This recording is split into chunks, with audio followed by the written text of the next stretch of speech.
2010 Mario Balotelli. I think everyone wanted Mario Balotelli to live up to his billing. The man had all the confidence of Cantona and the motivation of a sack of expired eggs. Back in 2010, the man was a Champions League winner at the age of 18, receiving the Golden Boy Award, and within a few months, he was wrapping up a £20 million move to Man City. The lad was already being talked about winning the Ballon d'Or before he was 23. By 2013, the man had been dumped back to Milan via AC this time, was still finding the net regularly before failing at Liverpool. Since then, it's been 19 goalless games back at Milan, 2.5 seasons at Nice, 6 months at Marseille, and now at the age of 29, when the man should be in his prime, he's signing for newly promoted Brescia. Oh yeah, and he went 4 years without playing for Italy, missing Euro 2016 and the World Cup. Then again, every Italian missed that World Cup. 2011 Ross Barkley. I still remember the game. August 2011, Everton somehow lose at home to QPR, but a 17-year-old Ross Barkley was the one who stole the show. Arriving through the hoops defence time and time again, this raw, exciting talent was suddenly hailed by all angles of the press. Next Rooney, next Gaza? Nah, he's currently a £30 million flop stuck on the bench at Chelsea, and he's only 25. This was a man who was outlining his ambitions to become world class just 18 months ago.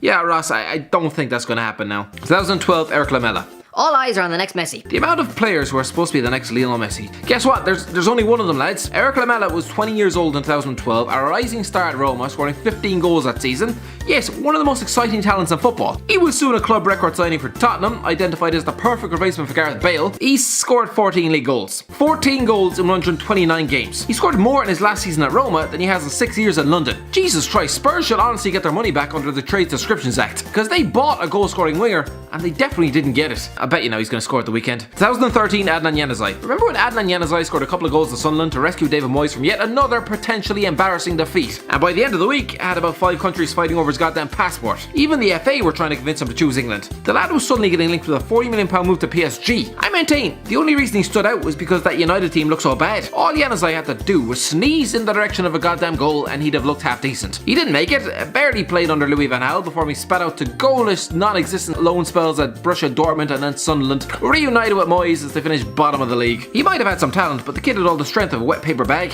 He's currently in his 3rd season with Real Sociedad at the age of 24, very much having found his level. 2014 James Rodriguez. I remember after that 2014 World Cup, where not only did James Rodriguez win the Golden Boot in just 5 games of football, he also banged in a goal in the tournament against Uruguay and sealed a blockbuster move to Real Madrid. The lad had spent the summer torching World Cup defences alive. Suddenly everyone was hailing him as a future Ballon d'Or winner, especially as he was still only 23 years of age. Rodriguez is a decent player, as he proved on loan at Bayern Munich, but he's never settled in Spain, and he's only been kept around as a potential makeweight for any other deals. It's clear Zidane doesn't see a future for him, and no, he hasn't lived up to his potential. 2015 Jordan Ibe. Maybe it was a form of alleviating stress, a coping mechanism, but during the summer 2015, Liverpool fans were desperately trying to convince themselves that it didn't matter that Raheem Sterling had hopped a bus to Manchester. They already had a much better player in their books in Jordan Ibe. I'm not sure where this delusion came from. The lad only scored 1 goal in 40 odd appearances for the club.